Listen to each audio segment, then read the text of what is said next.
On today's show, we're talking about opening pathways to economic opportunity for people with criminal records. And we're joined by Timothy McNutt, who is Director of the Criminal Justice and Employment Initiative at Cornell's ILR School. Tim, welcome to the studio today. Good to be with you. Yeah, you bet.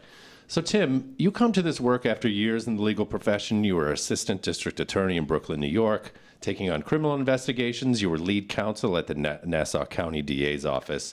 You represented clients in the St. Louis City Drug Court, all the while doing loads of nonprofit and advocacy law work. How did those experiences take us where we are today, working to correct problems in employment for formerly incarcerated people? Yeah, sort of an unlikely path, but I think what I learned working in the criminal legal system, one, it's an important job. It was a fantastic experience, but I really wanted to do something to address sort of the underlying causes that lead to involvement in the criminal legal system. At times became disenchanted with the outcomes we were producing in the criminal legal system. The Cornell ILR School provided me a great opportunity to do just that, do the kind of work that I wanted to do with knowledge of the criminal legal system, with legal training, to try and address barriers to work for people with criminal records, because we know access to work is one of the most important factors in recidivism, but also benefits employers, families, increases the taxpayer base, promotes public safety. So a whole host of great reasons to be in this space now. Let's talk about the magnitude of the problem. So we have a shared understanding of the severity and scope of this. There are 2.1 million people incarcerated in the U.S., 4.4 million people on parole or probation supervision.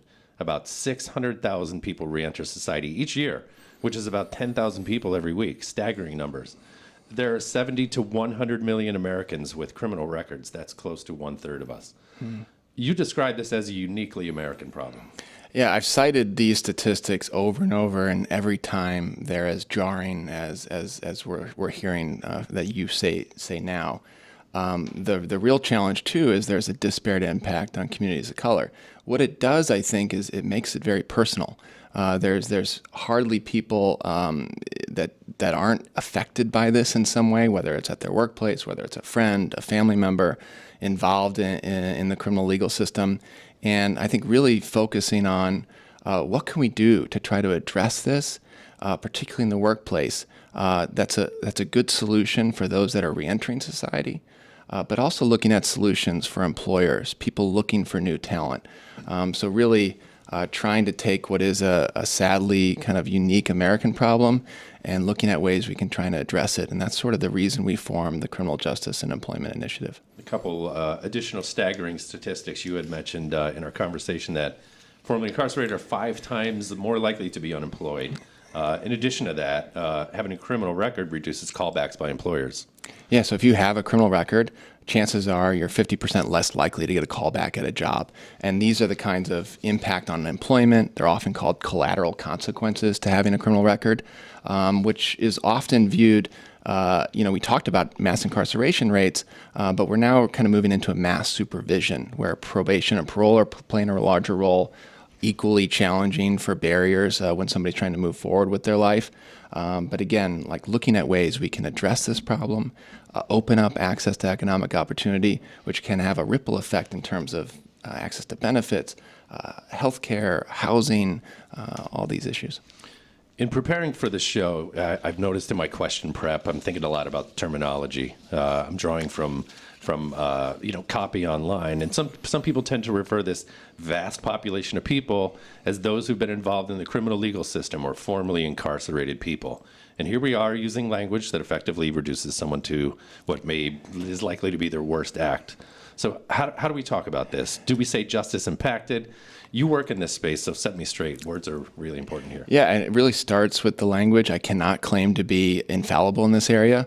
I remember as a prosecutor, words like convict, felon, perp, defendant, inmate, these sorts of words, not just dehumanizing, but start to shape a narrative that conflates a criminal record with character.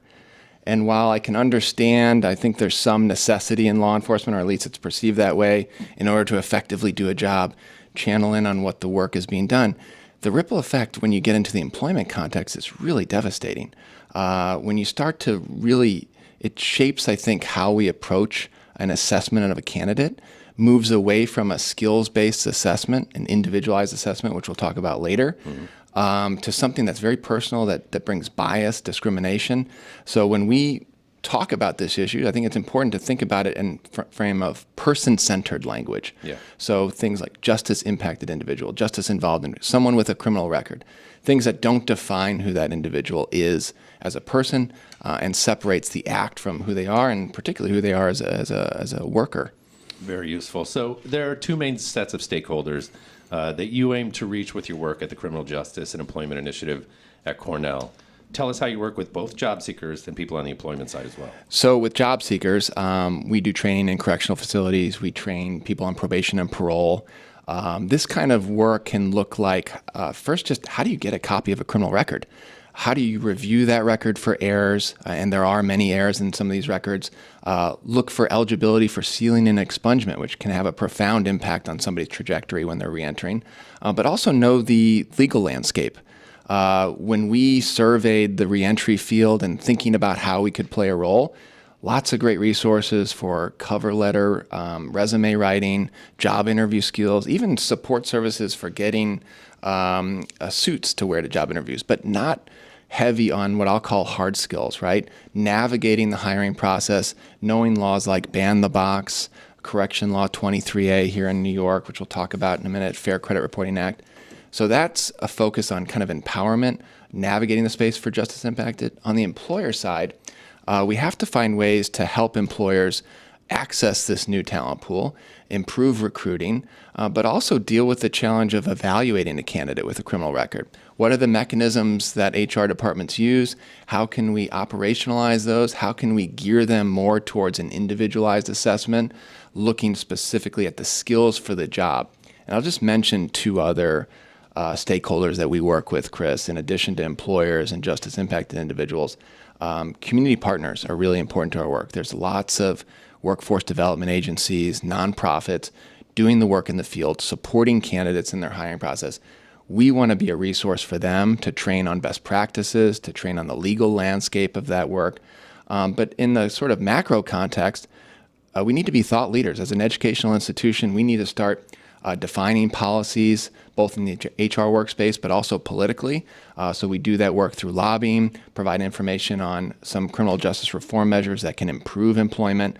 So legislators and policymakers become a critical stakeholder group for our work too. So let's focus in on the employee side. So what kind of obstacles are there for people finding work who've been involved in the criminal legal system? We just talked about criminal records, but it's just not about having a criminal record, right? I mean, 1,000 issues spin off from this. There are hundreds of occupations and business licenses, for instance, that are completely off limits. What's the deal there? To get a scope of that, the American Bar Association a number of years ago actually created a database to start logging these barriers. And I think the count at one point was up to 46,000 barriers for somebody with a criminal record, mostly related to job employment. Descriptions or particular types of jobs that are classified in a certain way? It can get into the occupational licensing area. Oh, right. So if there's a job and it requires an occupational license, many do, having a criminal record can be a barrier. And in some states, it can be a complete bar if you have a felony conviction, no matter that it has no bearing or relationships to the job duty, meaning the criminal conviction has no bearing.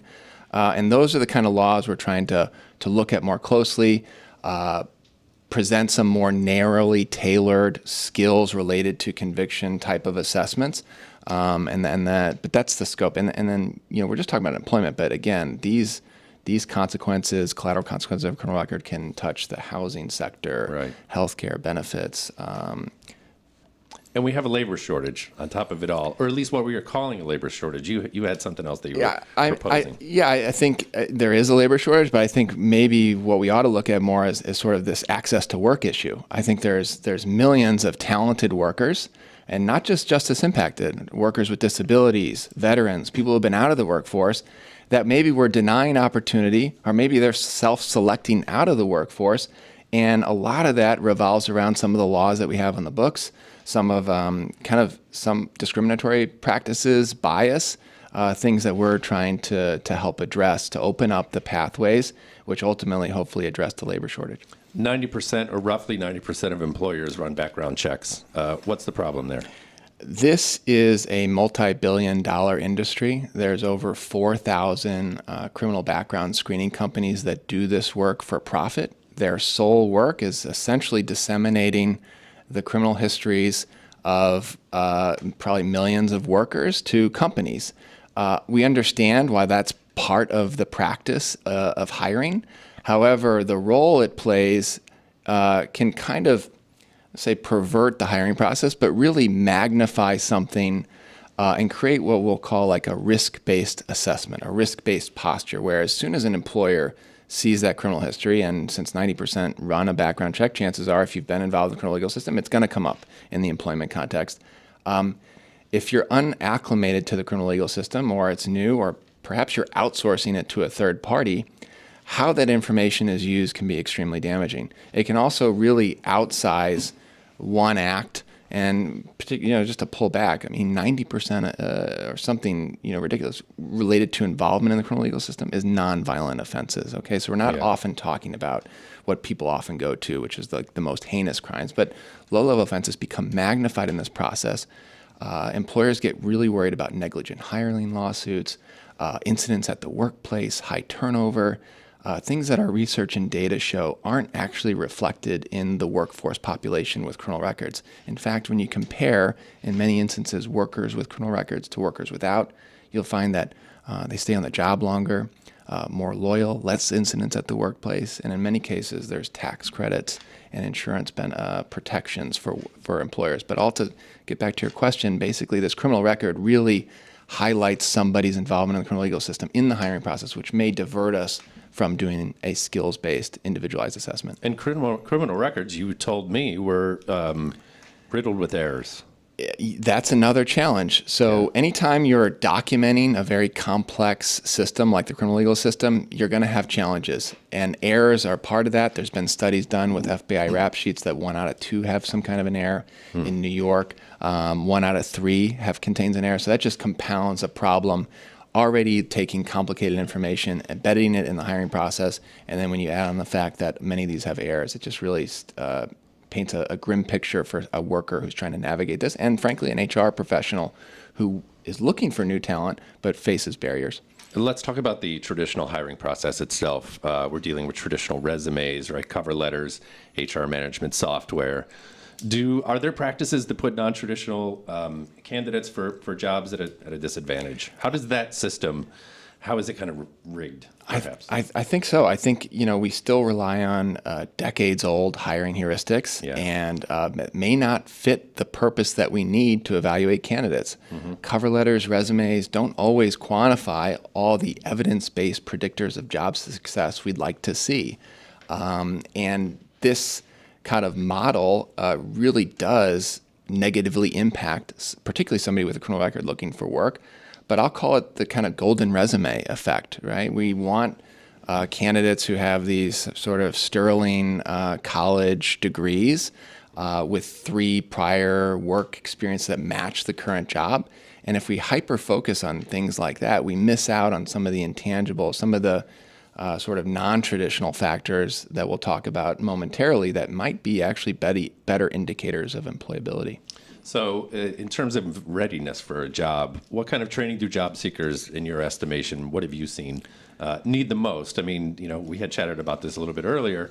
Technology and communication, just those skills around those two things is a huge burden given the lack of tools and tech that is actually available to people within the prison system, for instance. So what about auxiliary support, resources, connections, associations? Credentialing is a big thing too. Yeah, I mean, I think kind of twofold, like access to work, right, which is where we spend a lot of our time, but then retention is equally important. And there's just a whole host of ways we can provide supports. I mentioned sort of the legal training, the legal empowerment skills to help navigate, so it becomes less sort of a fearful process. But really tapping in and creating a network of community partners and nonprofits that are experts in this work with a whole host of experiences, trying to bring them together. A lot of this work is siloed. When I look at New York State, it can happen in different regions. Cornell, I think, can be a great hub to try and bring some of that work together and make sure that we're connecting individuals to all these support systems, because there are tons, but it's hard to find if it's not consolidated in one place. And it turns out that justice-impacted job seekers are resilient people. almost, via their experience within this prison system. Yeah, and I think, you're kind of hitting at is, how do we quantify an individual's experience and path from the criminal legal system, and how might that translate in the workplace? And I think ultimately the cover letter resume may not capture some of these things, like resilience, creativity, things that really can indicate great employability. And for the workforce, particularly people impacted by the criminal legal system, lots of talent there, lots of skills that are being overlooked or potentially just facing barriers, legal restrictions that don't even allow that kind of engagement from the HR side to work with criminal record to meet and have a mutually beneficial arrangement. So enter the restorative record, right? We're using this term in contrast with the reductive criminal record, right? So a couple questions. What is the restorative record? What problems are we fixing? What is it addressing? And how is one used? So I have to give credit to my team. So my background with legal training, knowledge of the criminal legal system, I partnered with a researcher, Matt Salah, and a tech entrepreneur, Jody Anderson, to try to really come up with a solution to this problem. I felt like we all, as a team, felt like we needed a paradigm shift.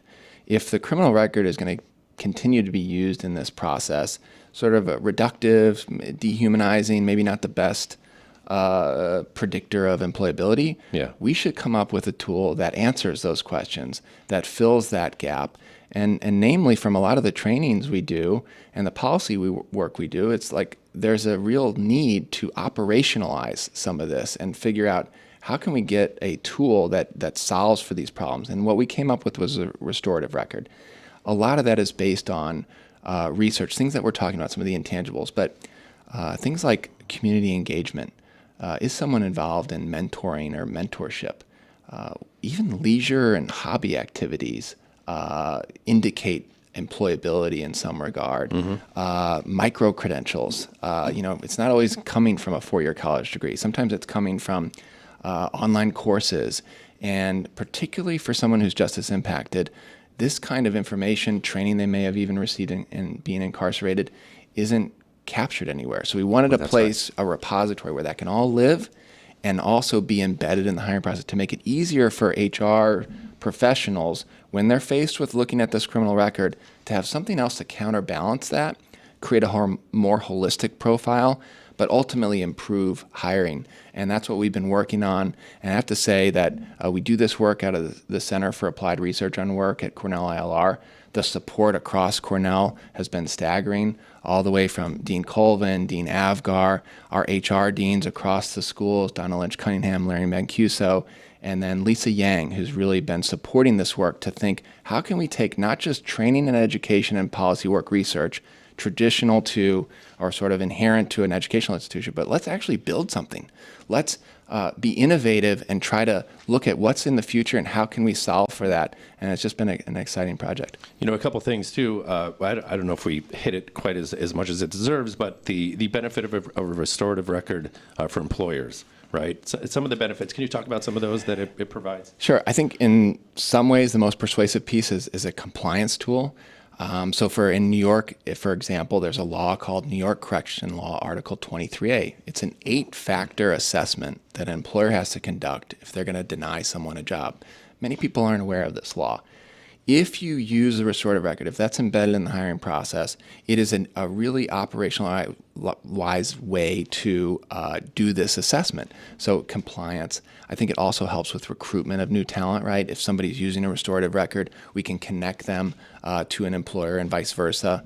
Also increasing yield, right? So if workers are being denied jobs because of a criminal record, we start to use this restorative record to give a more complete profile. It can help make a decision that might err towards, based on a skills assessment, this worker is correct and we might increase yield. So those are a few of the benefits, but namely what we found is like recruitment and compliance being a really key piece of the utility. And expanding the talent pool. Right. Yeah. So let's talk about the tool itself. At some point, you must have asked the question, could there be an app for this? So where are we with that? So right now we're in phase 1 of building. We're hoping to release in spring. The way we went about it is we need to pilot it, beta test it, Our first approach has been to use widely used systems like Salesforce and Workday, embedded in those, integrate it with the current hiring process to make it as easy as possible. On our side, our team works with candidates. Sometimes that can be triggered by right at the application phase, or sometimes that can be triggered by the criminal background check. We can come in, help create this record, embed it in the process. We think really, though, the future, Chris, with this tool is once the proof of concept is made, there's a software solution, right? For some of the complex challenges we're trying to confront, particularly around workers and access to work, given the underemployment and unemployment of people with criminal records, the solution is likely going to be technology-based. And that kind of software, again, lots of resources at Cornell for us to adapt it and move into that next phase. And I know we talked about this earlier too. The future of work being a lot of automation, AI, algorithms. What we worry is some of these things might filter out candidates. And if we embed some of these new evidence-based predictors of job success that we're talking about that are embedded in the restorative record, if we can map onto some of these things, maybe that's a way to sort of future-proof this idea, in the words of my colleague Matt Salah, so that we can continue to not just look at the solution now and currently, but going forward, how can we be more inclusive in our hiring? And then maybe most importantly is how can what we learn in working with a really difficult challenge of overcoming the background check, how can this apply to other non-traditional workers, workers with disabilities, Sure. veterans, people who've been out of work for a while? Some of these same analyses can be used there, and I think that's the goal of collaboration across the university to try and figure out ways we can expand that impact. Hey, I've got a viewer question that just made its way to me. Have you seen that banning the box? I want you to explain what that is in a minute. Like in California, has had a positive impact on hiring those with a criminal background. And do you see something like this being implemented nationally? From where you sit, what's your perspective on banning the box? First, explain what it is. So maybe just to back up, ban the box is simply like there used to be on applications, still are in many cases. On the initial application, the candidate would have to check yes or no, have you been convicted of a felony? Everyone got kind of savvy to that and realized that once that box is checked, that application is going straight to the trash. The individual's never going to get a shot. So I think the theory behind ban the box was, okay, we need to remove that question at that initial phase, more or less saying, don't walk into an interview saying, hi, my name is Tim McNutt. I have a criminal record, can I have a job? Yeah. You're starting off kind of leading with the chin, as they would say in boxing. Yeah. The idea behind ban the box is, we know we're going to have to find out some of the answers to a criminal conviction later in the process, but let's move it back so that we get to know the candidate, get to know their skills first, and then we can inquire about a criminal record. The challenge with ban the box is it's implemented even within a state in a different way, county by county. So some ban the box laws just eliminate the question on an application. Some allow an employer to ask about a criminal record during an interview. And some, the most, New York City, for example, allow it after a conditional offer is made. So you don't even learn about a criminal record until the employer says, we want to hire you for this job. However, it's conditioned on us doing a background check. At that point, a decision is made after reviewing the background check. So to get to sort of more the answer, that's sort of the context. That was the theory behind it. Yeah. There's been some studies that say it's actually maybe been helpful, but maybe even harmful in some ways with the disparate impact on communities of color. Because what can happen is now that employers may not be able to know whether somebody has a criminal record early in the process, might assume if a candidate, for example, is an African-American male, may not even give them the chance of a job with some assumption that there might be involvement in the criminal legal system. So there's some studies that point to it's a little controversial, but all to say, I still think having a uniform ban the box law nationwide would be extremely helpful to make this kind of more transparent. And again, the later in the process somebody learns about a criminal record, the more helpful, because you get to know that person on a more personal basis, but more importantly, get to know their skills unsort of jaded by that criminal record. Viewer Jim chimes in and asks, any thoughts on fine-tuning the restorative records for people with developmental disabilities coming out of prison into employment? So you had talked about addressing, helping multiple constituencies. Yeah. How about Jim's? I think that's a great suggestion. I think the tool as it exists can absolutely benefit a worker with a disability. A lot of the factors we're using not only are accessible to anyone, much more so than a college degree or a prior work experience, but applicable to non-traditional workers. So that's exactly the kind of work we have in mind. Some of that work is in partnership with our colleague institute, Yangtan Institute at the Cornell ILR School, which specializes in this work. And we really lean on our other experts to help us in those spaces. So thinking about future work in the near term and long term at Cornell as it relates to the app or the tool itself, I guess we're calling it a tool. What's the roadmap? When is it going to be released, and what can we anticipate? So we're actively building it now. We're hoping for a release of version 1 in the spring, which includes a pilot of this, right? Actually implementing it into a hiring process, getting feedback from HR professionals, getting feedback from the applicants themselves.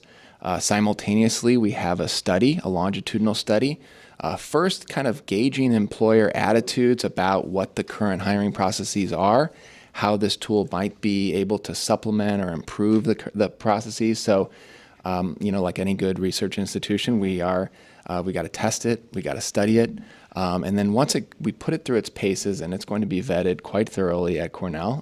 There's a lot of feedback we get from all of our stakeholders.